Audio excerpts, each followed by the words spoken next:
what? I don't know what that means.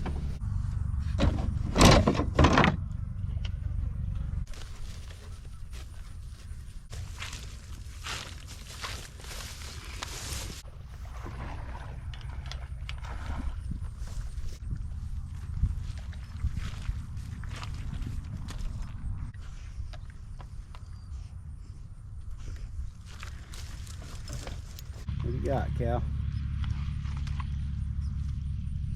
He's on something.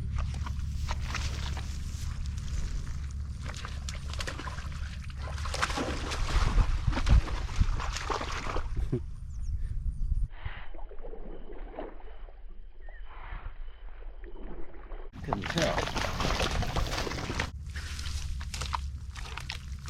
He's on something.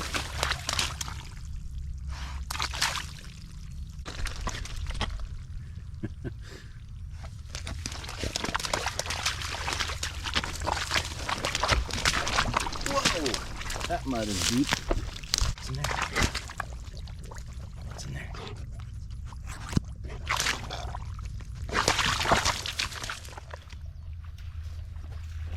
Well, it was supposed to be a nice peaceful intro, and as I walked across that ditch, I could just hear Callie start busting brush a little upstream from me. So I went over there to see what she was after, and I caught a glimpse of it. It ran from one clump of weeds to the other. I couldn't tell if it was a bird or a rat, and I was pointing the camera at it. So I'll have to go back and look at the footage.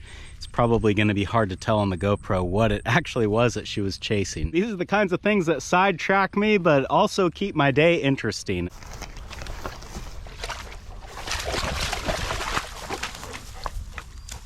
Did you find it? You're awful dirty. I don't think she's ready to give up yet, but we've got chores to do. That's what's going on today on Farmer Tyler Ranch.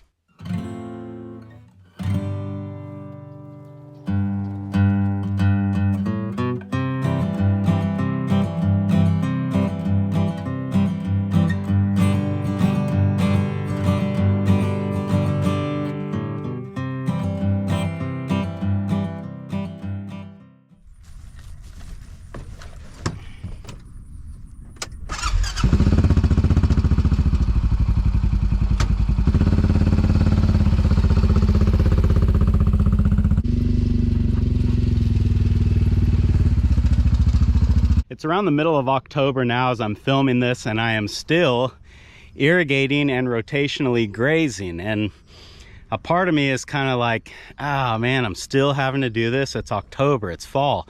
I shouldn't really be messing with this stuff anymore, because on a normal year, I would be feeding hay by now. But I choose to look at this positively and be happy that I'm still able to rotationally graze and that I'm not having to cut into my hay supply yet. When I make my hay budget for the year, and I do this every year to try to figure out how many bales I'm going to have to keep, I figure on starting to feed at least one round bale a day in October. So I think today is October 11th. I'm already 11 bales ahead, which is great because you never know how things are going to look on the other end of the spectrum when we get into the spring. If we have a wet spring, then I might need that extra hay because the grass will start growing later than normal.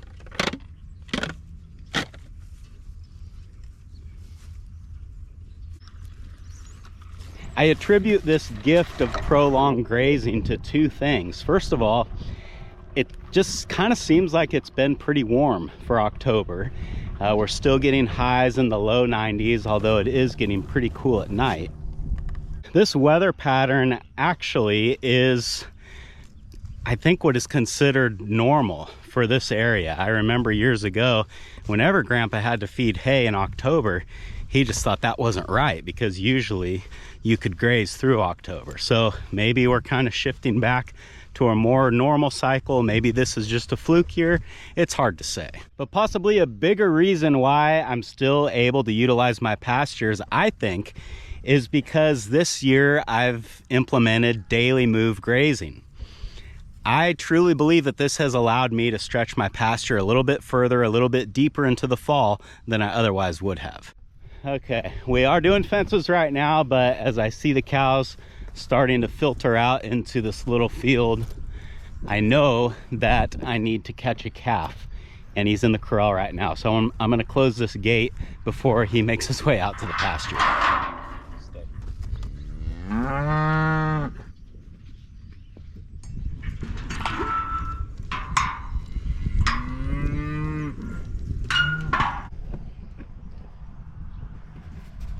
I noticed the other day that our little Sav Bismarck bull calf has got pink eye, which is kind of a bummer, but it's definitely something that's treatable. So I need to try to doctor him today because I want him to start healing as soon as he can. And he's in such a perfect spot right now. I think I've got to press pause on the fences and we'll catch him, get him in the chute, get him doctored up so he can put him back with his mother. So this is him right here. And this is the gate that we need him to go into.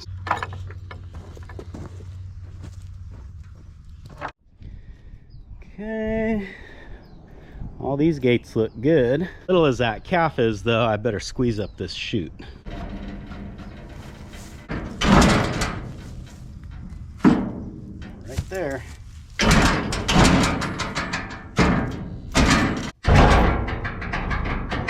Not too far.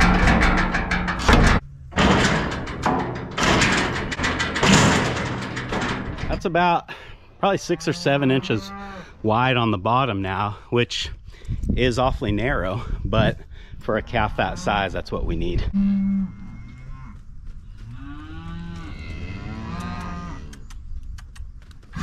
hey, hey, right here, right here, right here.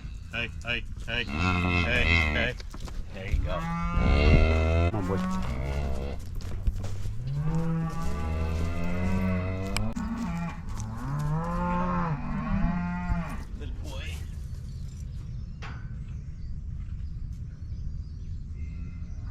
Okay, he is in a good holding spot right there. Let me go get my medicine and everything else, and I can get these other gates open back up and get hopefully everybody happy again. So that's Mama there, and she doesn't like the fact that I've got her baby locked up.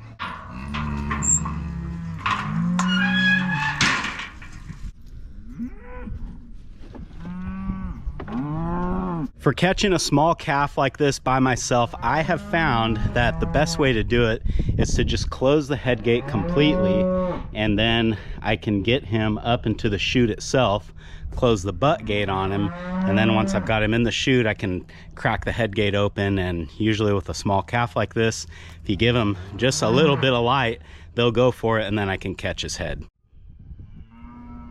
Yeah, your mama's right here. Hey boy, hey boy, hey boy, hey boy, hey boy.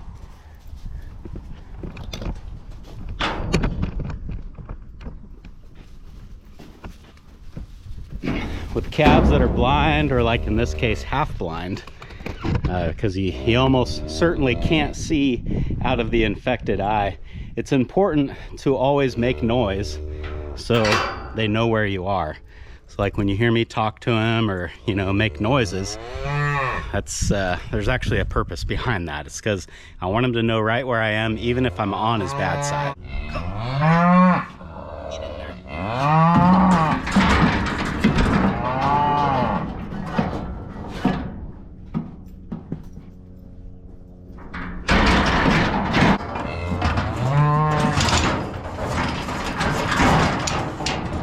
Some take longer than others, but they all go eventually.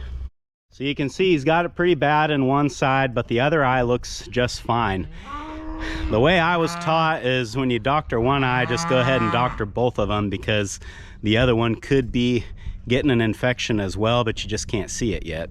So it's kind of cheap insurance while you got him in the chute, and that way you're not having to catch him again. So first we're gonna give him a squeeze of NFZ puffer in that infected eye. Very nice of you. I'm trying to help you. Easy. There was a good one. Just trying to give you another one. Good luck.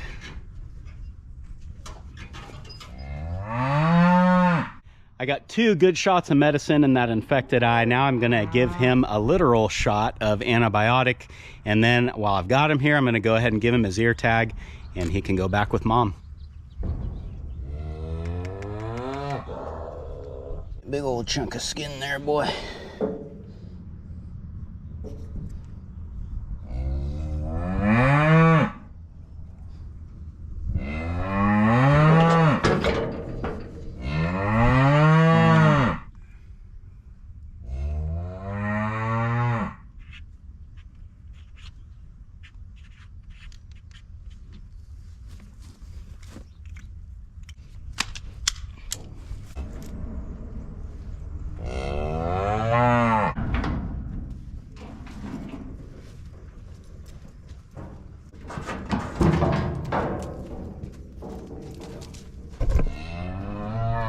Reunited.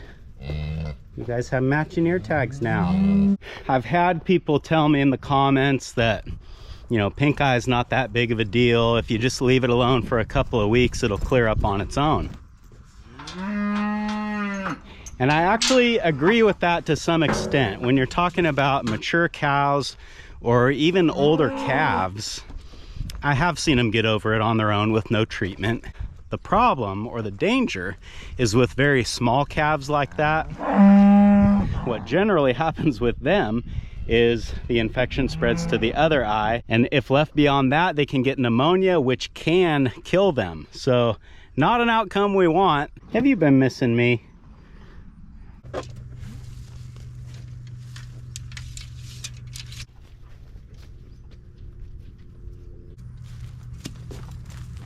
.132. 32 paces apart. Works out just about right.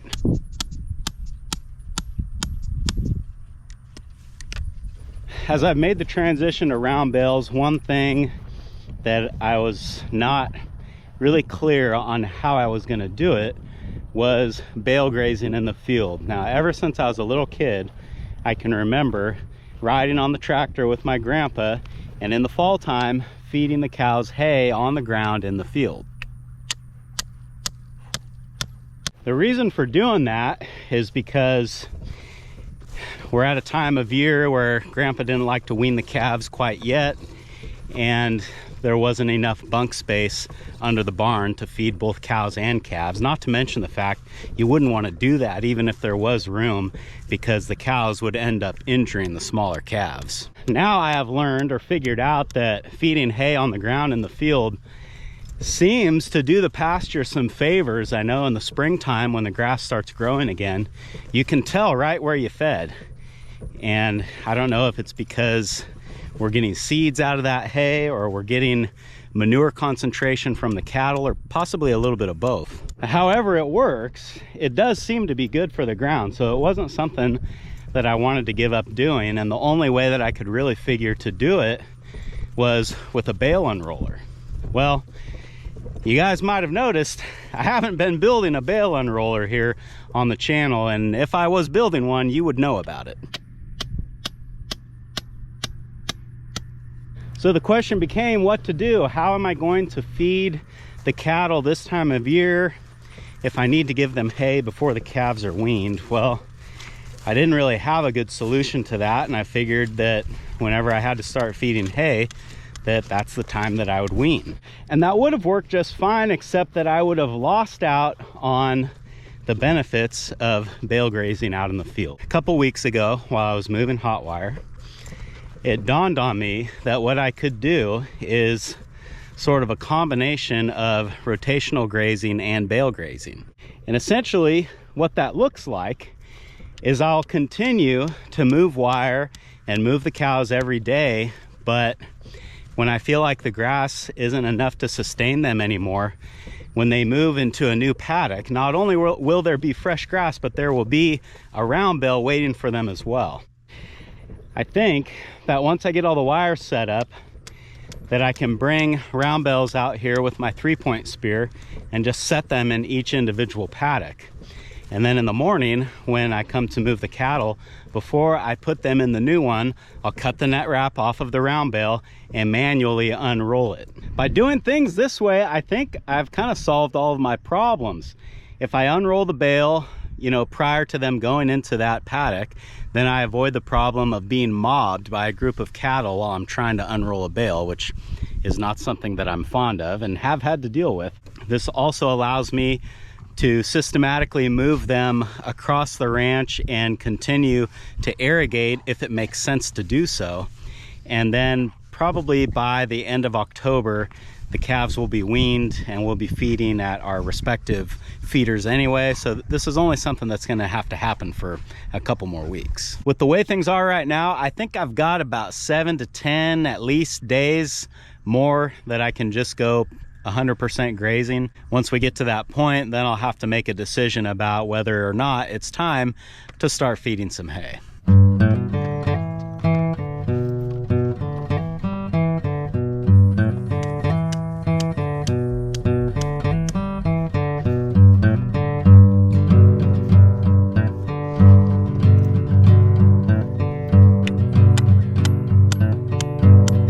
Last post. Go do something else now. I finally got all my wires up and I've been kind of waiting for the rest of these cows to work their way back up into the corral, and then I can just change a couple of gates and they'll no longer have access to this field, and they will then have access to the field that we just got set up for them. But I've got a few stragglers here that just don't seem to want to cooperate. So I think we're gonna have to go chase them back up into the corral and then change the gates. On second thought, they're all kind of facing that direction. I bet if I just wait another 5 minutes, they'll work their way up there. We had it all down but one, and then she has to come in. So I'm just gonna shoo these two back into the corral and then we'll be all set.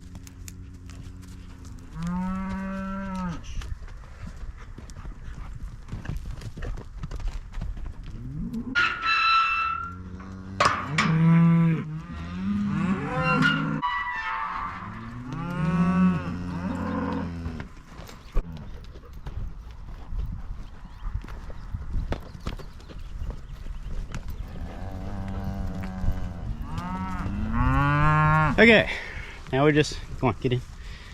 Just need to go get the hot wires hooked up before they realize that they're not.